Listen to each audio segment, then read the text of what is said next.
Chegou ao fim a caçada pelos dois fugitivos do Presídio Federal de Mossoró. Deibson Nascimento e Rogério Mendonça foram recapturados em uma estrada do Pará, a 1.600 quilômetros do local da fuga. Segundo o ministro Ricardo Lewandowski, as prisões representam o êxito do trabalho de inteligência, já que eles tentavam sair do país. Os dois fugitivos viajavam em um comboio de 3 carros, com homens armados. Outras 4 pessoas foram presas.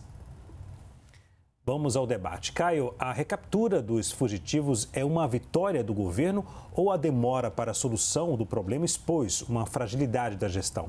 Olha, Leandro, eu creio que nem uma coisa nem outra. Em primeiro lugar, parabenizar as forças policiais pela recaptura. É óbvio que isso deve ser celebrado. A gente imagina a dificuldade, né, numa operação dessa monta. Nós estávamos lidando aí com 2 lideranças, né, do narcotráfico no Brasil.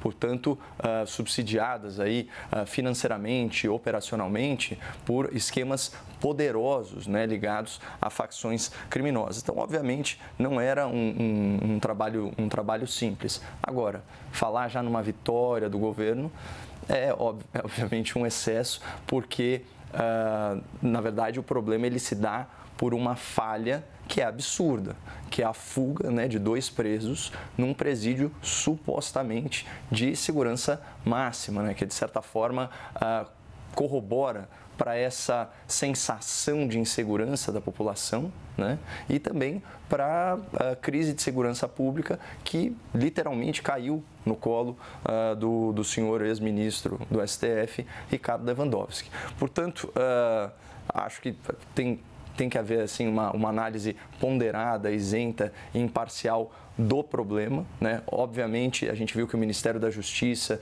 e também as forças policiais envidaram todos os esforços para solucionar essa questão urgente e emergente, vamos falar, que era a recaptura desses criminosos, né? Então, para mim, isso é um motivo, obviamente, de celebração, mas não chega a ser uma vitória para o governo.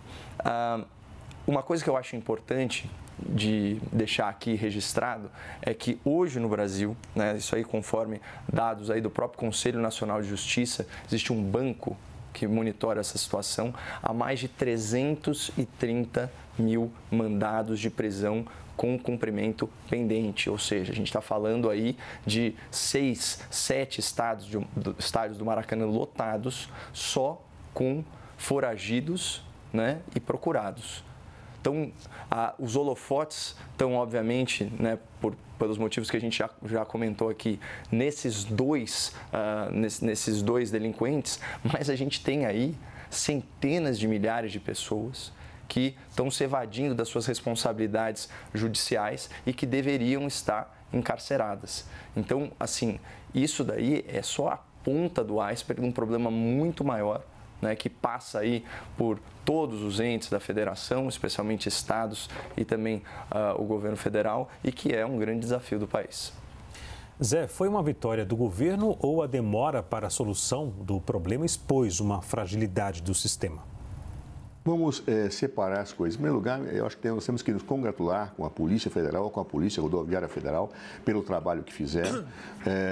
Há um tempo, realmente, houve um gap aí, que não está fora mais ou menos daquilo que a gente conhece de atividade policial de recaptura em situações como essa que foram colocadas. Absolutamente normal.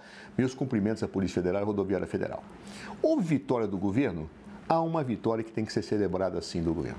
Foi uma operação que foi feita sem nenhum tiro. Criminosos que foram tidos e qualificados notoriamente como de alta periculosidade, que estavam fortemente armados, que estavam acompanhados por várias pessoas, foram presos sem nenhum tiro. E aí, eu vendo essas imagens hoje, penso da Polícia Rodoviária Federal do passado, em que uma pessoa que andava de motocicleta sem capacete foi asfixiado, o Sr. Genivaldo de Jesus, pela PRF. E naquele momento eu fiquei muito chocado quando vi, porque a PRF que eu conheci, que tive a oportunidade de comandar, não tinha esse tipo de violência. A pergunta que se põe é o que aconteceu? O que de repente tornou a PRF violenta e agora deixou de ser? É aí que tem a política governamental. Há governos que acham que segurança pública se faz com violência, se faz com tiro, matando pessoas. O que nós temos visto em São Paulo, por exemplo, é o oposto daquilo que aconteceu agora, comandado pelo governo federal. Um governo pode propor violência para a sua polícia ou propor Estado de Direito. E uma boa polícia, segundo eu penso, é aquela que prende, evitando ao máximo a violência. Às vezes ela é inevitável, infelizmente. Mas se ela pode ser evitada, o trabalho de inteligência, o trabalho de atuação e investigação podem suprir esse problema e eu prender pessoas que, inclusive, apontam um fuzil, neste caso, sem disparar um tiro, sem dar rajadas de metralhadora para matar todos. Ou seja, esta é a vitória que o governo federal deve celebrar. Porque a polícia que nós tínhamos no período de Jair Bolsonaro, e cito como exemplo o caso da PRF, em que os policiais foram demitidos por esse governo, aqueles que asfixiaram o senhor Genivaldo dentro de um camburão policial, ela começou a mudar novamente de feição, seguindo a trajetória que ela teve. Uma polícia eficiente, competente, mas que respeita a lei. Me lembro que muitas vezes eu perguntava, mas por que certos bandidos não reagem quando é a Polícia Federal e reagem quando é outras polícias? E eu ouvi da boca de especialistas que ouviram dos próprios bandidos isso. Porque a Polícia Federal não esculacha, ela não pratica violência, então eu vou respeitar, não vou trocar tiros. Ou seja, isto é o grande aplauso que eu tenho que dar ao governo, aos ministros da Justiça do governo Lula, ministro Flávio Dino, Ricardo Lewandowski, porque me parece que a polícia voltou para os bons eixos do Estado de Direito, superando o triste passado que nós tivemos há pouco tempo atrás, em que um homem, simplesmente por andar sem capacete, foi preso e asfixiado dentro de um camburão, foi morto numa situação absolutamente deplorável, que percorreu na sua imagem o mundo. Caio, 30 segundos. Eu acho lamentável tratar a exceção como regra, né, e imputar a toda uma corporação no governo anterior esse tipo de comportamento, né? Isso não me parece, inclusive, é uma falácia do ponto de vista de erística. Também queria lembrar ao Zé Eduardo que no último governo do lulopetista, os assassinatos no Brasil estavam na casa de 60 mil. E gradualmente, conforme o PT foi apeado aí do poder, esses números foram reduzindo, até hoje, um número que não deve ser celebrado, na casa de 40 mil assassinatos por ano. Esse número deve ser celebrado e, se é para colocar a novo modus operandi na conta do PT, coloquemos também as vidas salvas na conta dos outros governos. Zé, 30 segundos. Eu não acho que nós estamos discutindo homicídios, podemos discutir uma hora, nós estamos discutindo atuação policial, não é isso? Então, vou me ater ao tema nos 30 segundos que tem. E, efetivamente, a postura revela situações. Quando um governo incentiva a violência, ele acaba tendo violência como resultado. Quando um governo incentiva lei e ordem, respeito a direitos, ele acaba tendo esse resultado. Ou seja, às vezes, policiais, eles apenas estão seguindo comandos e orientações, claro. Não que isso ocorra sempre. Às vezes o policial transgride, sim. Aí tem que ter corregedoria forte para afastar, punir e demitir. Respeitado o contraditório e a ampla defesa.